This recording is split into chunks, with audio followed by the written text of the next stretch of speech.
오늘 우리가 읽은 본문에는요, 사실 따지고 들어가 보면 조금 이상한 상황이 벌어지고 있는 이야기가 나와 있습니다.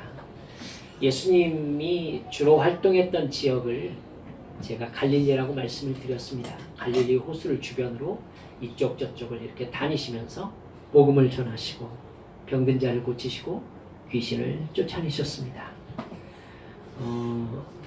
예수님이 지금 오늘 본문 누가복음 7장 처음 1절부터 보면 갈릴리 근처의 마을 가버나움에서 백부장의 하인의 병을 고쳐주시는 걸 볼 수 있습니다. 여러분, 이 백부장은 성경에서 믿음으로 잘 알려진 사람입니다. 백부장이면은 로마 군인입니다. 로마 군인이죠. 로마 군인이면 가버나움의 주둔에 있는 로마 군인이니까 아마 그 지역 치안을 담당하는 사람이었을 것입니다. 잘 알려진 사람인 거죠.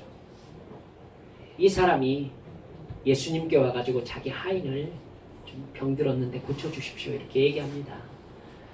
예수님 주변에 서 있던 그 마을 사람들이 이 사람한테는 은혜를 베풀어 주시는 것이 맞습니다. 이 사람이 우리 민족을 참 사랑합니다. 이렇게 얘기를 합니다. 그러니까 예수님이 그래 같이 가자 하고 온 사람을 따라가기 시작했습니다. 그러자 사람이 백부장 집에서 또 나오잖아요. 그래가지고 백부장이 말을 전합니다.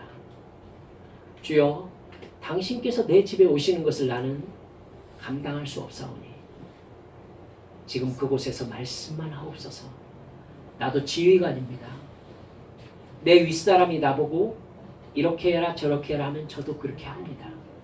또 제가 제 밑에 사람에게 이렇게 얘기하면은 이렇게 합니다. 당신께서 그 자리에서 말씀만 하셔도 나는 내 하인이 나을 것을 알고 있습니다. 당신의 권위가 그런 분이신 것을 나는 잘 알고 있습니다. 예수님께서 같이 가시다가 주변 사람들에게 그렇게 말씀하십니다. 내가 이스라엘 중에도 이만한 믿음을 만나보지 못하였다. 예수님께서 그렇게 말씀하실 때에 백부장 집에서 하인이 나음을 입었다. 이렇게 성경에 기록되어 있습니다. 여러분, 이건 아마 백부장과 연관된 일이었기 때문에 즉각 그 지역의 소문이 쫙 퍼졌을 거예요.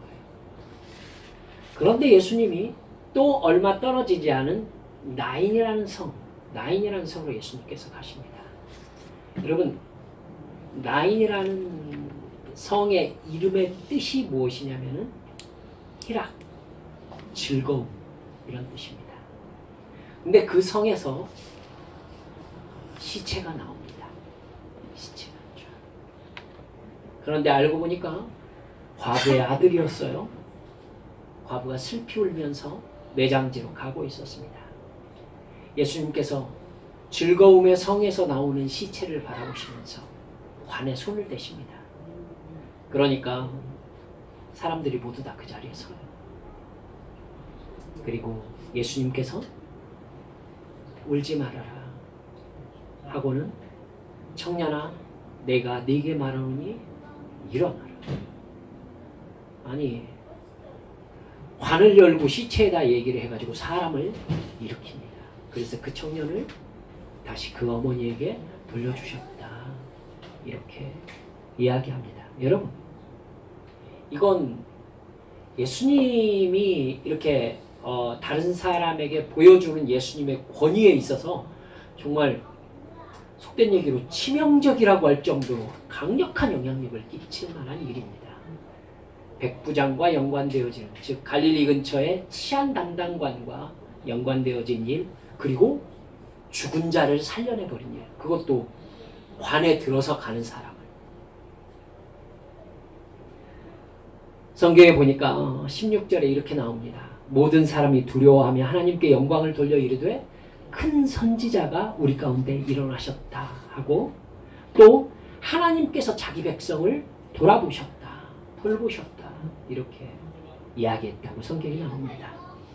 17절에는 예수님에 대한 소문이 온 유대와 사방에 두루 퍼졌다 이렇게 말씀합니다. 여러분 온 유대라고 얘기할 것 같으면 갑자기 무대가 남쪽으로 훅 뛰는 거 여러분 아시겠죠? 그러니까 예수님의 소문이 예수님이 주로 팔레스타인 지방의 북부 지방 갈릴리를 중심으로 해서 활동을 하셨는데 그 예수님의 소문이 이러한 일들로 인해서 중부 사마리아 그 밑에 남부 유대에 이르기까지 예수님에 대한 소문이 예루살렘까지 쫙 퍼지게 된 사건이 되었다. 이렇게 얘기하고 계시는 겁니다. 여러분 그러니까 예수님은 새로운 랍비이면서 동시에 병을 고치는 능력 있는 선지자로 알려지기 시작한 것입니다. 이런 배경에 여러분 굳이 성경에서 시몬이라는 바리새인 이렇게 하고 바리새인이라고 그 사람의 신분에 대해서 정확하게 얘기하는 사람이 예수님을 초대합니다. 그래서 자기 집에서 식사를 하십사 이렇게 얘기를 하는 거죠.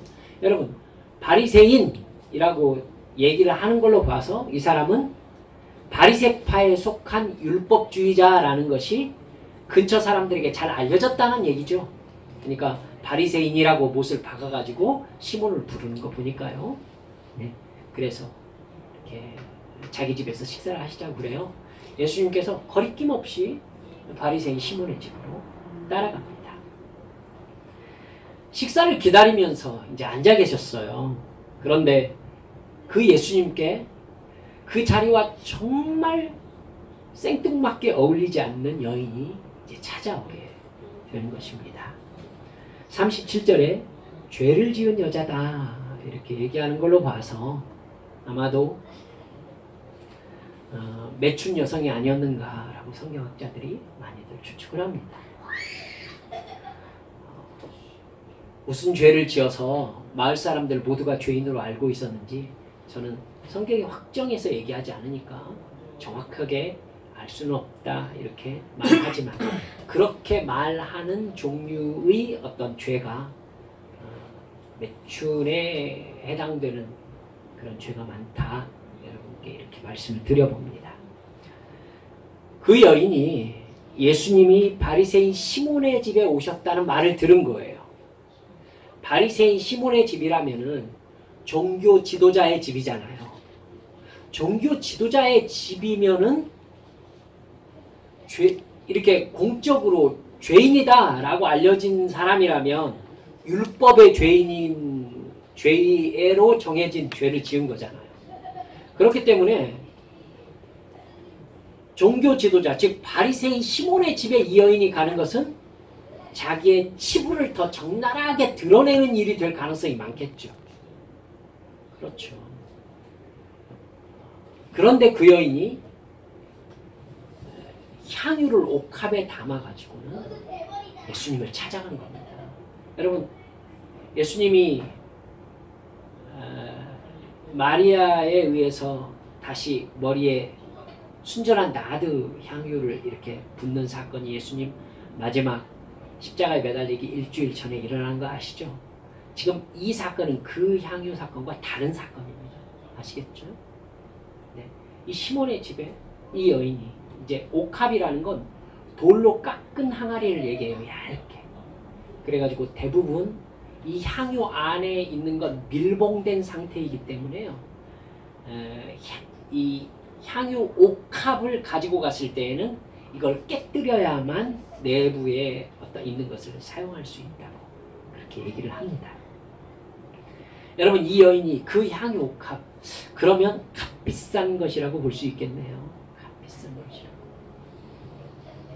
보통 유대인의 식사 모습이요. 여러분 혹시 TV를 통해 보셨으면 아시겠지만은 예수님 우리 미켈란젤로가 그린 마지막 만찬처럼 의자에 앉아가지고 이렇게 그렇게 잘 먹지 않습니다.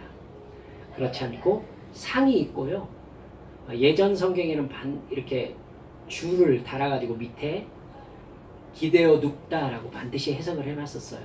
그러니까 자리에 앉으셨다, 식사 자리에 앉으셨다라는 말로 1 달아놓고 밑에 1 하고 기대어 눕다 이렇게 해석을 해놨었거든요.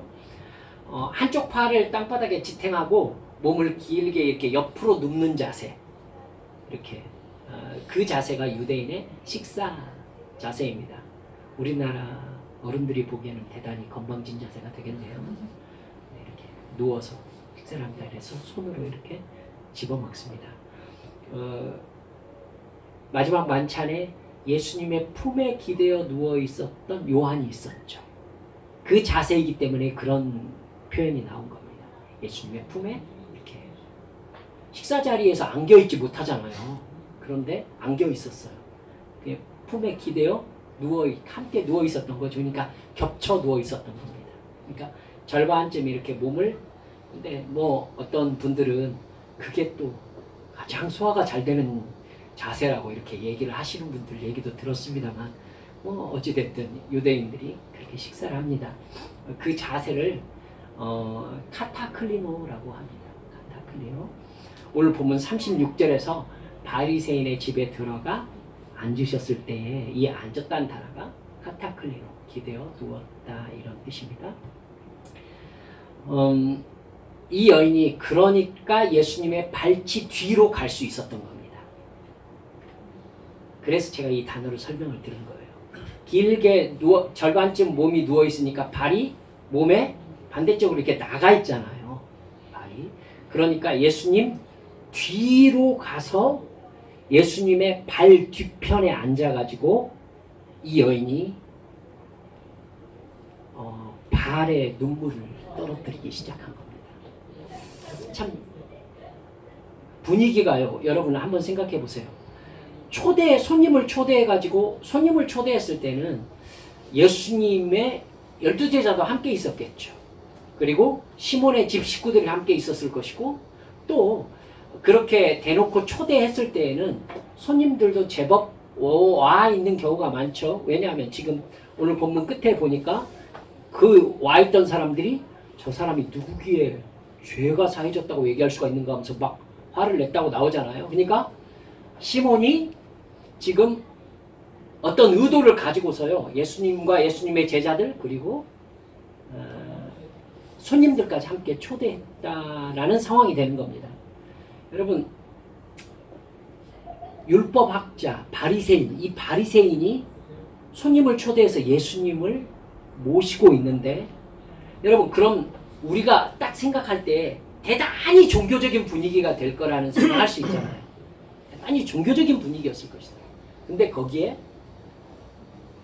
그 근방의 죄인으로 너무나 잘 알려진 여인이 와가지고는 예수님의 뒤편으로 가더니 갑자기 예수님의 발에 입을 맞추기 시작해요. 그리고 눈물을 뚝뚝뚝뚝 흘리기 시작해요. 그러더니 자기의 머리카락으로 눈물로 적신 그 발을 닦기 시작하는 거예요. 지금 여기에서 머리가 가장 긴 분이 누군가의 발을 자기 머리카락으로 젖은 머리카락을 닦는다고 해봅시다. 머리가 허리를 넘어가야 머리를 들 수 있을 거예요. 그죠? 자리에 앉는다고 해도.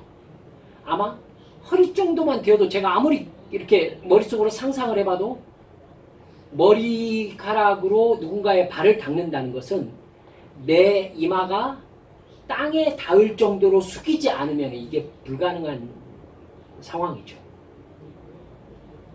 지금 이런 일이 벌어진 거예요, 지금. 그리고는 그렇게 눈물로 적셔서 입을 맞추고 머리카락으로 닦더니 그 발에다가 향유를 깨뜨리고 향유를 부은 겁니다. 그건 머리에다 붓기도 비싼 향유인데 발에다가. 여러분, 제가 성화를 찾아봤습니다만 예수님의 발이 하얗게 빛나고 있는 것을 제가 보았습니다. 거짓말입니다. 예수님은 그 여인이 그렇게 발을 자기 머리카락으로 닦고 향유를 바를 때에 발을 씻지 않으셨습니다. 우리가 읽었던 성경이 지금 나오잖아요. 그렇죠? 44절 보니까 예수님을 초청한 바리새인 시몬이 예수님의 발을 씻을 물을 주지 않았다라고 나옵니다. 여러분, 거기에서 사람들이 샌들을 신고 다니잖아요. 건조 지역이죠. 아스팔트가 아닙니다. 그러니까 발가락 사이에 진짜 땀나고 때 꼬질꼬질하고 먼지가 몽땅 묻었어요. 근데 그 발에 입을 맞추고 눈물을 떨어뜨리고 자기 머리카락으로 닦고 향유를 부은 것입니다. 유대 사람들은 대부분 여러분 이렇게 생각하면 이제 시몬의 의도가 궁금해집니다. 유대 사람들은 대부분 손님 초대를 하잖아요. 그리고 그때 당시에 좀 격식 있는 집안으로 알려진 곳이라면요, 집에 하인이 있어요. 하인이 있고 손님이 오면요, 그 하인이 하는 일은 물을 떠가지고, 그러니까 우리 대야 같은 데다 물을 떠가지고 반드시 손님의 발을 닦아줘요. 발을 닦아줘요. 그래서 그 발을 닦고 수건으로 하고 나서 안으로 이렇게 들어가게 하거든요. 이걸 여러분 정결례라고 해요. 그러니까 손과 발을 씻고 안으로 들어가서 식사를 하게 한단 말입니다. 근데 여러분 예수님을 바리새인 시몬이 초대해놓고 나름대로 손님인데 발 씻을 물도 주지 않았어요. 귀한 손님이 오셨을 때는요, 감람유를 가지고서요 머리에다 이게 붓는다고 하니까 여러분들이 막 기름을 식용유 굴굴굴굴 이렇게 붓듯이 이렇게 하는 것처럼 생각하시는데 그게 아니라 바른다라고 보면 돼요. 머리카락에다 이렇게 발라요. 그래서 성경에 나오잖아요. 귀한 기름이 아론의 머리에서 수염으로 떨어짐과 같다라고 하면서 굉장히 그 영광스럽고 이렇게 귀한 존재로 여김받는 것을 기름이 머리에 부어진 것으로 이렇게 생각하거든요.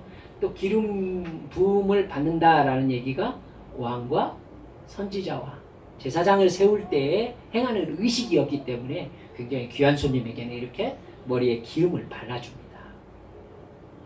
근데요, 이 중에 아무것도 예수님에게 시몬은 해주질 않아요. 저는 이게 되게 낯설더라고요. 여러분, 예수님께서 시몬에게 뭐라고 하시느냐면요, 너는 나에게 발 씻을 물도 주지 않았고 나에게 입 맞추지도 않았다. 그리고 너는 내 머리에 감람유도 바르지 않았다. 이렇게 얘기를 하거든요. 그러니까 시몬은 예수님을 식사 자리에 초대해놓고 이 사람은 예수님을 전혀 귀한 손님 대접을 하지 않고 있다라는 걸 볼 수 있어요. 되게 이례적이죠. 그럼 여러분 어떻게 생각하세요? 시몬이 틀림없이 바깥에서 들어오는 사람이 손을 씻고 이렇게 씻고 안으로 들어가야 된다는 걸 아는 사람이겠죠. 아는 사람인데도 왜 하지 않고 있을까요? 이건 잊어버렸다가 아니라 일부러 하지 않았다라고 볼 수 있겠네요. 그렇죠? 일부러 하지 않았다. 그러면 시몬이 의도가 있음을 여러분 아실 수 있겠어요? 1차적으로 바리새인 시몬은요, 당시 유명하게 이제 알려지기 시작한 신흥 랍비, 이 랍비 예수를 자기 집에 데려옴으로써 예수님의 유명세에다가 자기 숟가락을 얹어놓고 싶어 했던 것 같아요.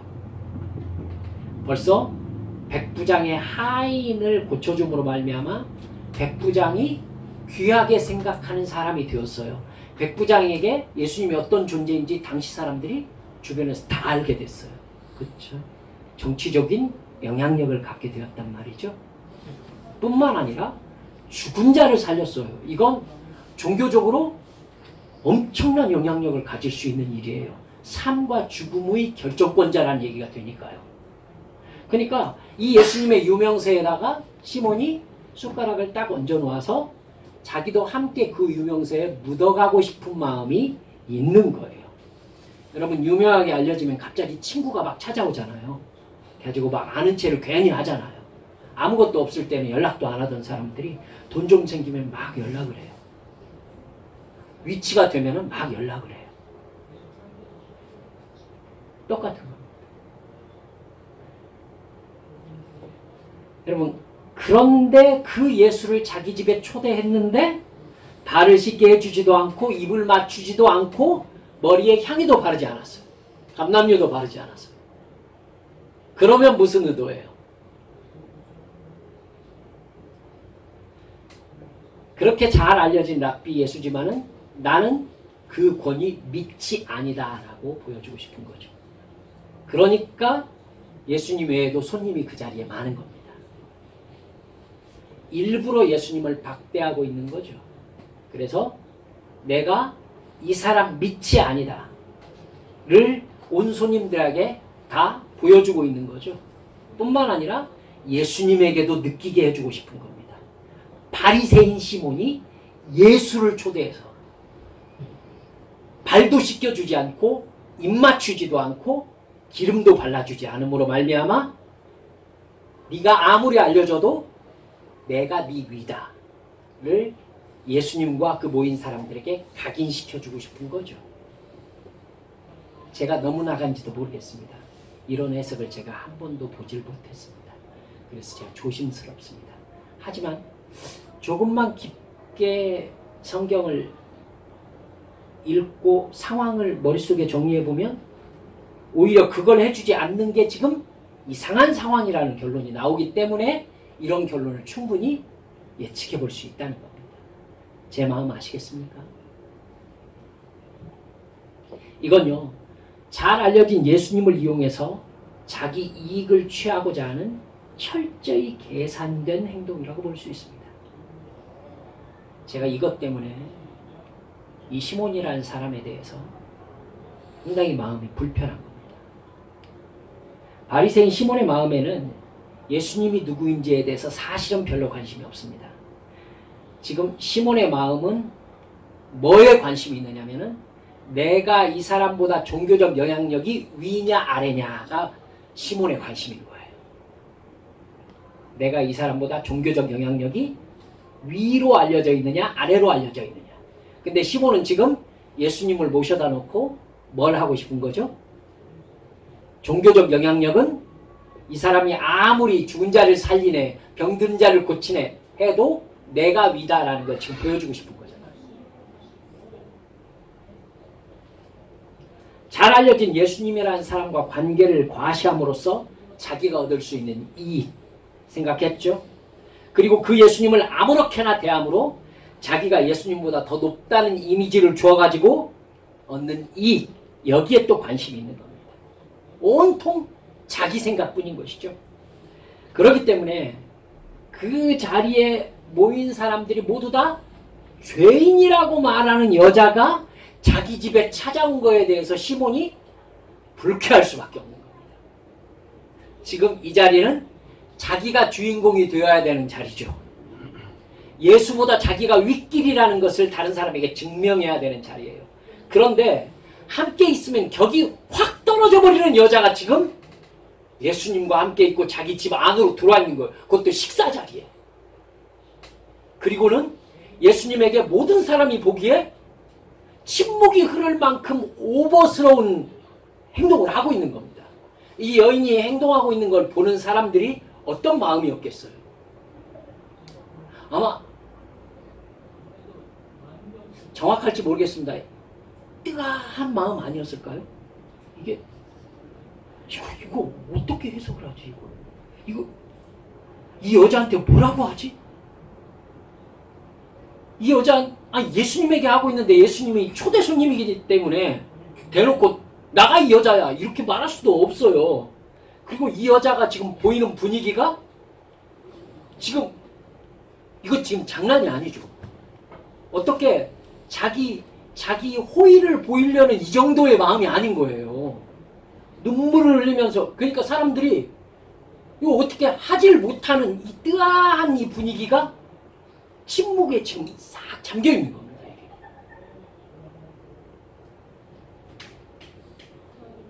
그 모습을 보고 39절에서 시몬이 이렇게 마음속으로 혼잣말을 하는 겁니다. 이 사람이 만일 선지자라면 자기를 만지는 이 여자가 누구며 어떠한 자 곧 죄인임을 알았을 것이다. 자기가 손님으로 초대해놓고 예수님을 지금 마음속으로는 비난하고 있는 거죠. 야, 네가 그러고도 선지자냐? 지금 너를 만지는 여자가 누군지 알아? 지금 이러고 있는 거죠. 그리고 이 시몬의 마음을 보세요. 이 여자가 예수님을 어떻게 하고 있다고요? 만지고 있다고 얘기하고 있어요. 만지고 있다. 지금 이 여자가 예수님을 만지고 있습니까? 여러분 생각하기에? 예수님이 정말 능력 있는 선지자라면 이 여인이 자신을 만지지 못하게 해야 된다는 거죠.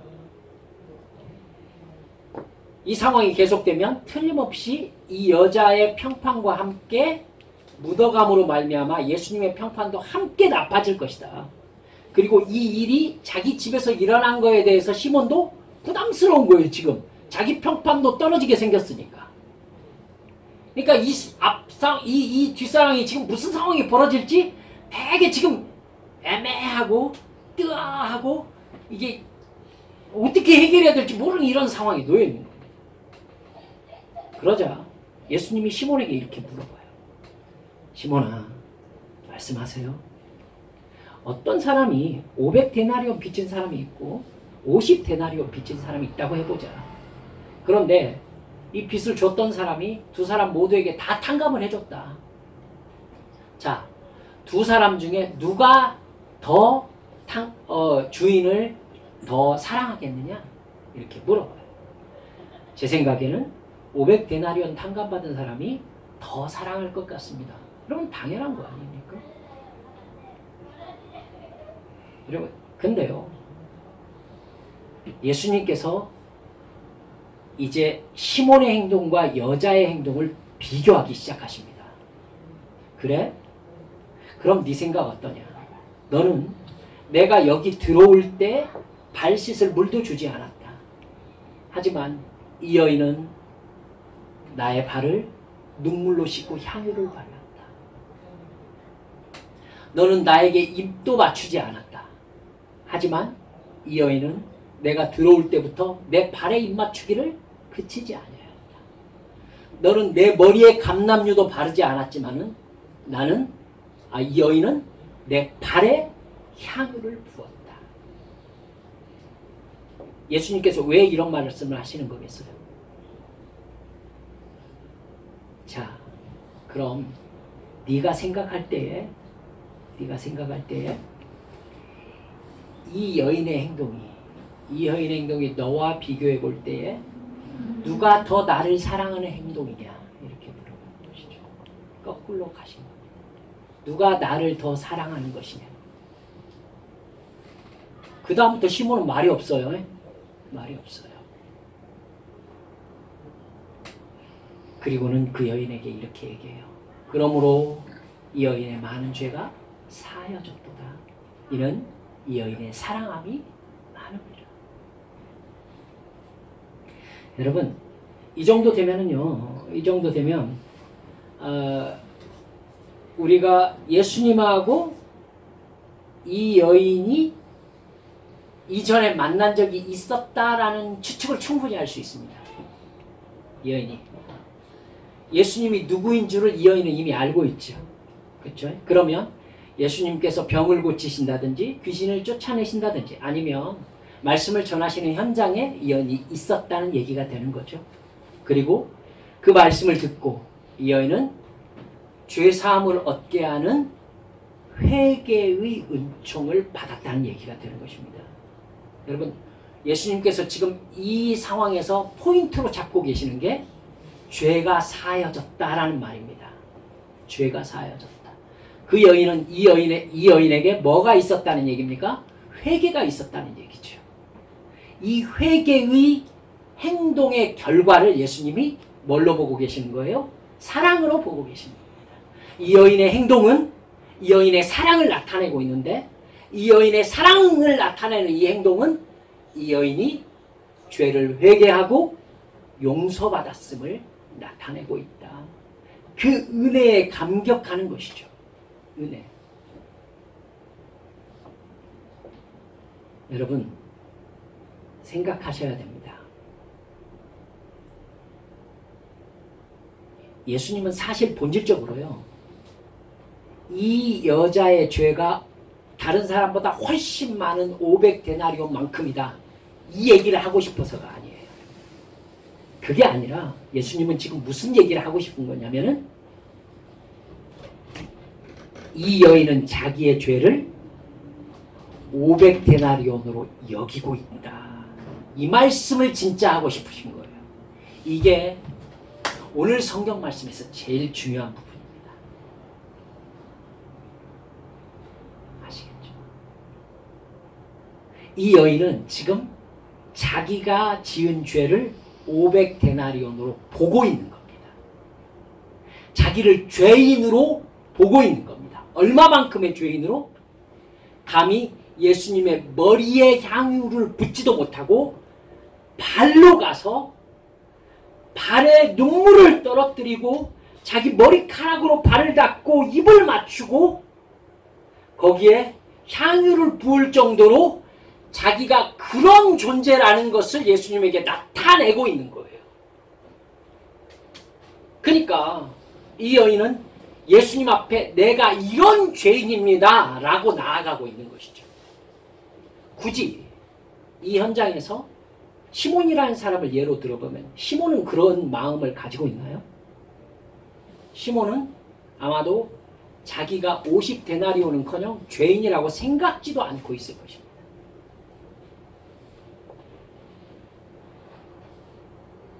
예수님께서 이렇게 말씀하시죠. 평안히 가라. 평안히 가라. 네 믿음이 너를 구원하였다. 사랑하는 여러분들, 이제 결국 이 식사 자리에서 정말 하나님의 은혜를 받은 주인공이 누가 된 것을 알 수 있습니까? 그 여인이 되어버렸죠.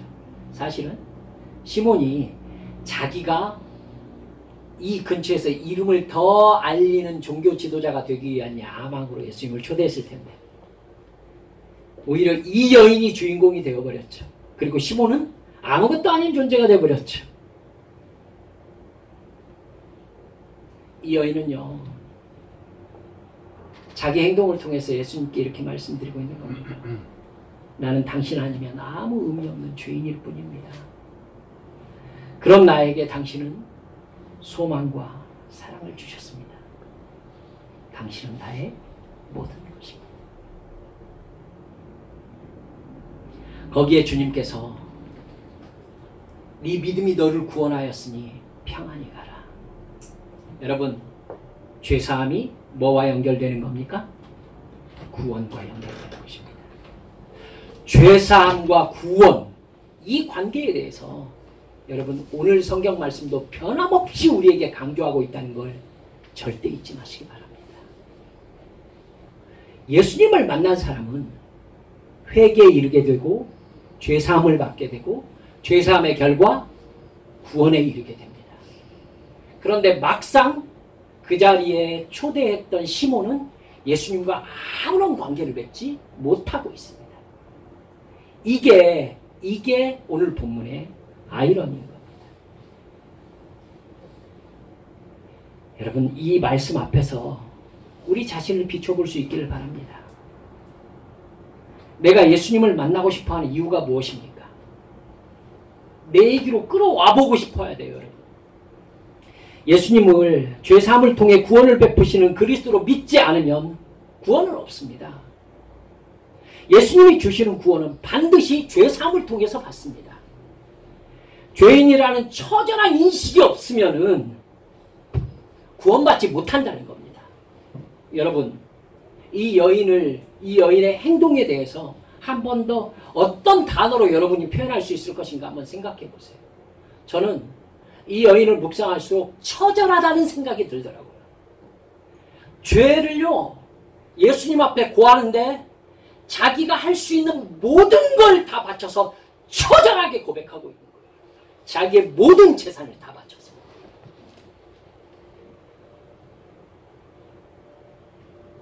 자신이 멸망받아 마땅한 죄인임을 깨닫고 예수님 앞에 나아가 죄의 용서함을 받아야 영생에 들어갈 수 있습니다. 그렇게 자신을 죄인으로 인정하고 예수님의 은혜만 바라보는 사람에게 다른 사람은 보이지 않습니다. 이 여인의 태도를 보세요.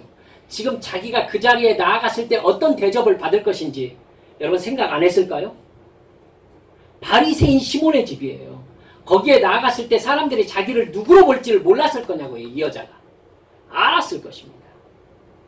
그런데 이 여인은 다른 사람이 자기를 뭐라고 하는지 아무 관심이 없습니다. 자기 눈에 다른 사람은 보이질 않아요. 누구만 보여요? 예수님만 보여요. 목적이 무엇이기 때문에? 예수님을 만나서 죄사함의 확신과 내 마음에 있는 이 간절한 소망과 사랑을 전하고 싶은 마음으로 가득 차 있기 때문입니다. 여러분, 우리는 예수님 앞에 내가 진정으로 죄인임을 인정하고 있습니까? 예수님만이 나의 소망이요, 내 구원의 생명의 길이라는 것을 정말로 믿고 있냐고요. 정말로 믿는 사람들의 특징이 무엇입니까? 다른 사람이 안 보인다는 것입니다. 다른 사람이 죄인인 것 안 보입니다. 내가 다른 사람에게 누구로 보일 것이라는 거 관심 없습니다. 예수님만 만나면 되니까. 십자가 앞에만 나아가면 되니까.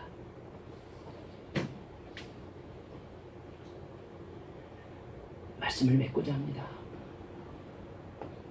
우리가 교회에 나와서 혹은 우리가 살아가면서 누군가를 바라보며 내가 그 사람보다 우월한 사람이라든지 아니면 뭐 그 사람보다 위아래를 정하고 싶은 열망이 여러분 앞에 들거든. 나는 이미 시몬의 태도로 교회에 나오고 있다는 것을 아셔야 합니다. 그 사람의 관심은 예수님이 아니라 자신입니다. 나를 저 사람이 어느 정도의 사람으로 보는가, 여기에 관심이 있는 거죠. 어떤 모임에 가면 정말 그것이 되게 불편하게 느껴질 때가 있습니다. 외람됩니다만 우리 목사님들 많이 모인 자리에 가면은 제가 제일 눈치를 보게 됩니다. 교회 크기 순으로 발언권이 정해져 있고 성도 숫자 순으로 발언권이 정해져 있습니다. 그것도 안 되면 나이 순으로 정해져 있습니다. 그 모든 것이 안 되는 사람은 아무 말도 하지 않고 구석에 앉아 있어야 됩니다. 그리고 눈치를 딱 봐야 되죠. 그게 너무 자연스러워요. 죄송합니다만 슬프게도 아무 말도 하지 않고 있습니다. 저는. 그리고 이분들께서 교회에서 무엇을 가르치실까 하는 생각을 할 때가 있었습니다. 여러분, 한국 땅에서 가장 변하지 않는 위계 질서가 제 생각으로는 교회 내의 위계 질서라고 생각합니다.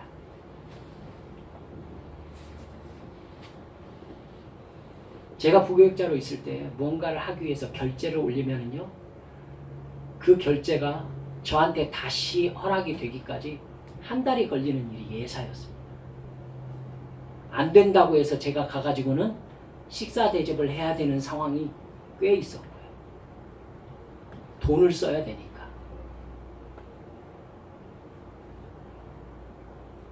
그러니까 교회를 왜 나오냐면은 사람들이 전부 다 여기에 모인 사람들의 옷차림과 태도와 그 모든 것을 봐가지고 내가 서열상 어느 정도에 낄 수 있지를 보는데 모두 눈이 집중되어 있는 거예요. 내가 여기에서 발언권을 얻으려면 나이를 잡고 들어가야 되나? 돈을 잡고 들어가야 되나? 사회적 지위를 잡고 들어가야 되나? 머릿속이 복잡한 거예요.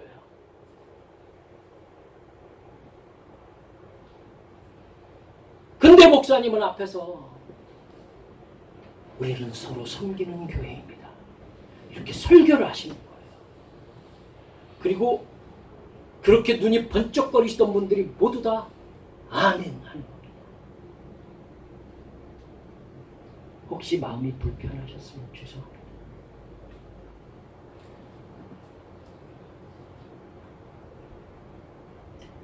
다른 사람에게 자신이 어떤 존재로 보일 것인지에 관심이 쏟아진 채 교회에 다니시고 있으시다면 본문의 시몬입니다. 구원받지 못하실 것입니다. 여러분, 제가 이제 모태신앙으로 교회 속에서 자라보니까 알겠어요. 저도 그랬으니까. 다른 사람이 볼 때 나를 어떻게 볼 것인가를 계산하면서 눈물을 흘릴 수 있습니까? 없습니까?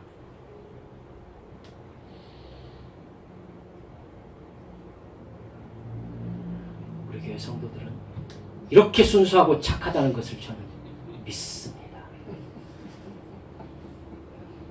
저는 다른 사람 앞에서 자기 신앙의 열정을 보여주기 위해서 눈물을 흘리시면서 소리도 크게 기도도 열심히 하면서 그렇게 예배하고 기도회를 마치고 나와서 완전히 다른 사람으로 교회 바깥에서 소리 지르시는 장로님을 여럿 보았습니다.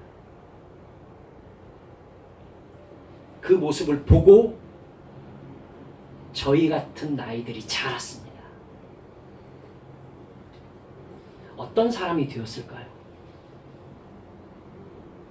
이런 저의 위선과 저 안에 자연스럽게 자리 잡고 있는 정말 이 더럽고 추악한 악함을 제가 뜯어내기 위해서 제 가슴을 얼마나 뜯었는지 아십니까? 내가 지옥 가겠구나 싶어서.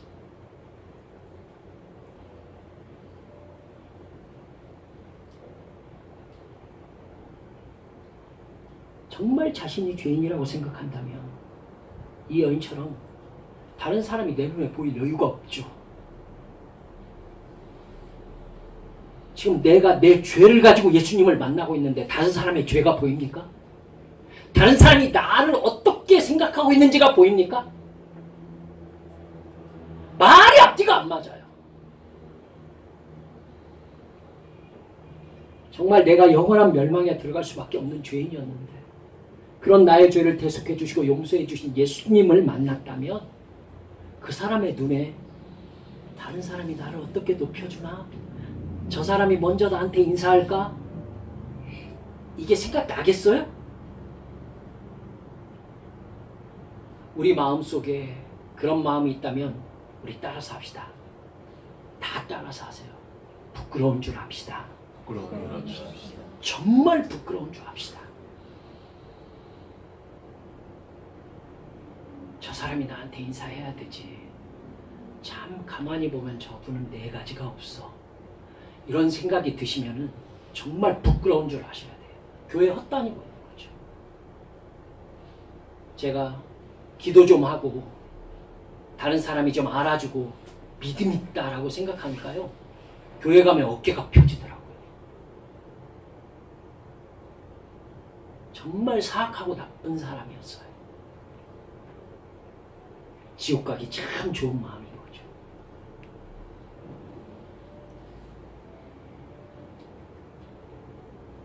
정말 예수님께 죄사함을 받아서 예수님만 붙잡고 있는 사람 마음에는요. 예수님만 가득합니다.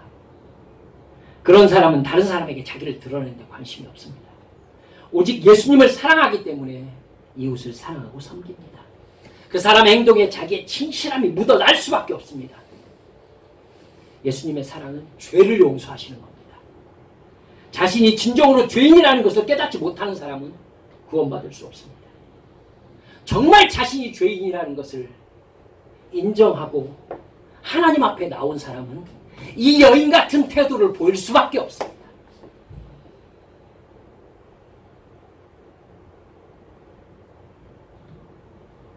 사랑하는 여러분들이요. 가끔 여러분이 삶 속에서 어려움 속에 부딪혔을 때 하나님이 도대체 나에게 누구신가? 이렇게 묻고 싶습니까? 저는 답을 하나님께 들었습니다. 내가 하나님을 누구로 생각하고 있는가? 내 태도를 보시면 하나님이 나에게 어떤 분이 되어주시는가가 드러납니다. 여러분, 예수님은 시몬의 집에 예수님이 가셨어요. 시몬에게도 기회가 있었습니다. 여러분, 하나님이 나에게 누구십니까? 이렇게 묻고 싶습니까? 그럼 틀림없이 주님이 우리에게 되물으실 것입니다. 그래, 나는 너에게 누구냐? 나는 너에게 누구냐? 나의 구주시죠? 그러면 여러분 아무 말도 하실 수 없을 거예요. 주님이 증거를 대라고 하실 테니까. 주님이 정말 우리의 구주십니까? 그러면 우리의 태도 안에 이 여인의 태도가 있습니까? 기도합시다.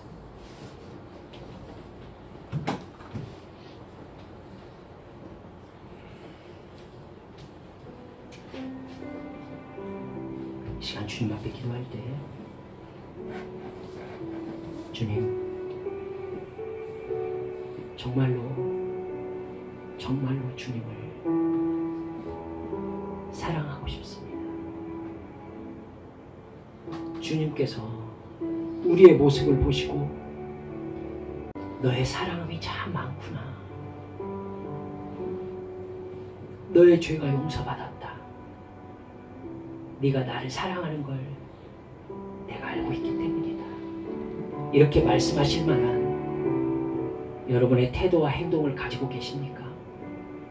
내 눈에 예수님만 보이는, 그래서 예수님 앞에 가서 예수님 얼굴 똑바로 쳐다보지도 못하고 예수님의 발만 쳐다보게 되고 자기 낮춤이 정말로 우리 안에 있습니까? 주여, 내게 그 믿음 허락하여 주소서.